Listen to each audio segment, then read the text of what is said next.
নমস্কাৰ মই স্মিতা শইকীয়া আপোনালোক সকলোকে স্বাগতম জনাইছো আজি মই বাস্তুৰ পূব উত্তৰ পূব দিশৰ বিষয়ে ক'বলৈ ওলাইছো পূব উত্তৰ পূব দিশ মানে ইষ্ট নৰ্থ ইষ্ট এই দিশটো আপোনাৰ ৰিজুভিনেশ্যনৰ লগত জড়িত মানে পুনৰ উজ্জীৱনৰ লগত জড়িত এই দিশটোৱে আমাৰ জীৱনত সজীৱতা লৈ আহে আমাৰ জীৱনত কৰিব লগা কামসমূহ আৰু সেই কামসমূহৰ ভিতৰত আমি যেটো আনন্দ ফুৰ্তি বিচাৰি পাওঁ সেই আনন্দ ফুৰ্তিসমূহ এই দিশটোৰ পৰাই আহে আমি যেতিয়া কিবা এটা কামত আমি ৰিজিড হৈ যাওঁ তেতিয়া সেই ৰিজিডনেছটো অতৰাবৰ কাৰণে আপোনালোকে যদি এই জোনটোত অলপ সময়ৰ কাৰণে জিৰণি লয় বা বহে তেতিয়া হলে আপোনালোকে নতুনকৈ ৰিফ্ৰেছনেছ এটা মনত পাব আৰু কাম কৰাৰ উদ্যম এটা আহি পৰিব এই দিশটো আপোনাৰ বাথিং বা স্পাৰ কাৰণে খুবেই ভাল মানে আমি যদি স্নানগাৰ কাৰণে ব্যৱহাৰ কৰোঁ স্নানগাৰহে কিন্তু টয়লেট ব্যৱহাৰ কৰিব নোৱাৰিব ইয়াতে স্নানগাৰ বা স্পাৰ কাৰণে যদি আমি এই দিশটো ব্যৱহাৰ কৰোঁ তেতিয়া হলে আমি খুবেই উপকাৰী মানে ফলাফল লাভ কৰিম আমি এটা সজীৱতা লাভ কৰিম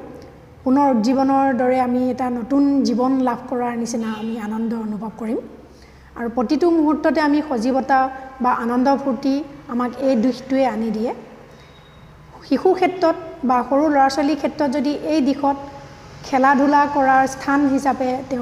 আপোনালোকে যদি বনাই দিব পাৰে তেতিয়াহলে খুবেই ভাল বা খেলা ধূলা স্থান যদিও নাথাকে তেতিয়াহলে শিশুসকলৰ খেলা সামগ্ৰীসমূহ মানে টয়জসমূহ সিহঁতে যিবোৰ লৈ খেলে সেই সামগ্ৰীসমূহ যদি ইয়াত আপোনালোকে থব পাৰে তেনেহলে শিশুসকল অনবৰতে ফূৰ্তিবাজ হৈ থাকিব সিহঁতে কোনো ধৰণৰ আমনিদায়ক মানে অনুভৱ নকৰিব এই জোনটোৱে আমাৰ জীৱনটো আগুৱাই যোৱাত বহুতেই সহায় কৰে আমাৰ মনত হাঁহি ফূৰ্তি আনন্দ নাথাকিলে আমি কোনো কামেই কৰিব নোৱাৰোঁ আৰু এই জোনটোৱে আমাৰ সম্বন্ধসমূহৰ মাজতো সজীৱতা আনি দিয়ে যদি কেতিয়াবা আমাৰ সম্বন্ধসমূহৰ মাজত মানে কিবা ঘাত প্ৰতিঘাত হৈছে বা বুজা পৰাৰ অভাৱ হৈছে তেতিয়াহলে আপোনালোকে ইষ্ট নৰ্থ ইষ্ট জোনটো কি হৈ আছে তাৰ এক্টিভিটিবোৰ কি হৈ আছে সেইটোলৈ মন কৰক যদি তাত মানে নহবলগীয়া কিছুমান এক্টিভিটি হৈ আছে তেতিয়াহলে তাৰ পৰা আপোনালোকে সেই বিৰূপ প্ৰভাৱটো পাই থাকিব আৰু অতি সোনকালে আপোনালোকে ইষ্ট নৰ্থ ইষ্ট জোনটো বেলেন্স কৰিবলৈ চেষ্টা কৰক মানে বাস্তু দুখ মুক্ত কৰিবলৈ চেষ্টা কৰক দেখিব যে দুই এদিনৰ ভিতৰতে আপোনালোকৰ মনলৈ সেই আনন্দ ফুৰ্তি আৰু সজীৱতা ঘূৰি আহিছে এতিয়া এই ইষ্ট নৰ্থ ইষ্ট জোনত কি হ'ব লাগে বা পূব উত্তৰ পূব দিশত কি ৰং থাকিব লাগে বা কি এক্টিভিটি হ'ব লাগে এটা এক্টিভিটি বা দুটা এক্টিভিটি কথা মই অলৰেডি ক'লোৱে যে স্নানগাৰ হ'ব পাৰে ল'ৰা ছোৱালী খেলা ৰুমো হ'ব পাৰে লগতে এই দিশত ড্ৰয়িং ৰুমো হ'ব পাৰে বা আমাৰ ফেমিলি মানে যিটো আমি লাউঞ্জ বুলি কওঁ ফেমিলি লাউঞ্জ সেই ফেমিলি লাউঞ্জটো ইয়াত যদি থাকে তেতিয়াহ'লে খুবেই ভাল আমি প্ৰত্যেকজনে মানে খুব আনন্দ ফূৰ্তিৰে আমি সেই সময়খিনি মানে উপভোগ কৰিব পাৰিম লগতে এই দিশত টিভি যদি আপোনালোকে ৰাখে তেতিয়াহ'লেও ভাল মানে টিভিৰ প্ৰতিটো প্ৰগ্ৰামেই আমি সুন্দৰকৈ উপভোগ কৰিব পাৰিম এই দিশত সেউজীয়া ৰংটোৱে প্ৰাধান্য লগতে নীলা ৰংটো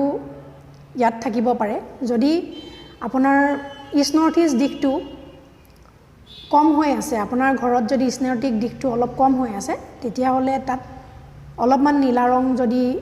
দি দিয়ে তেতিয়াহ'লে সেইটো বেলেন্স হৈ যায় আৰু যদি ইষ্ট নৰ্থ ইষ্ট দিশটো বাঢ়ি আছে তেতিয়াহ'লে তাত অলপমান সেউজীয়া বা অলপ পাতল ধৰণৰ গুলপীয়াৰ যদি আপোনালোকে সমাহাৰ কৰি দিয়ে তেতিয়াহ'লে সেই জোনটো বেলেন্স হৈ যায় কিন্তু তাত আপোনালোকে ৰঙা হালধীয়া কমলা গুলপীয়া অতিৰিক্ত মানে কমলা এই ৰংবোৰ সাধাৰণতে ইয়াতে ব্যৱহাৰ কৰিব নালাগে তেতিয়াহ'লে আপোনালোকৰ যিবোৰ আনন্দ ফূৰ্তি তাত বাধা আৰোপ পৰিব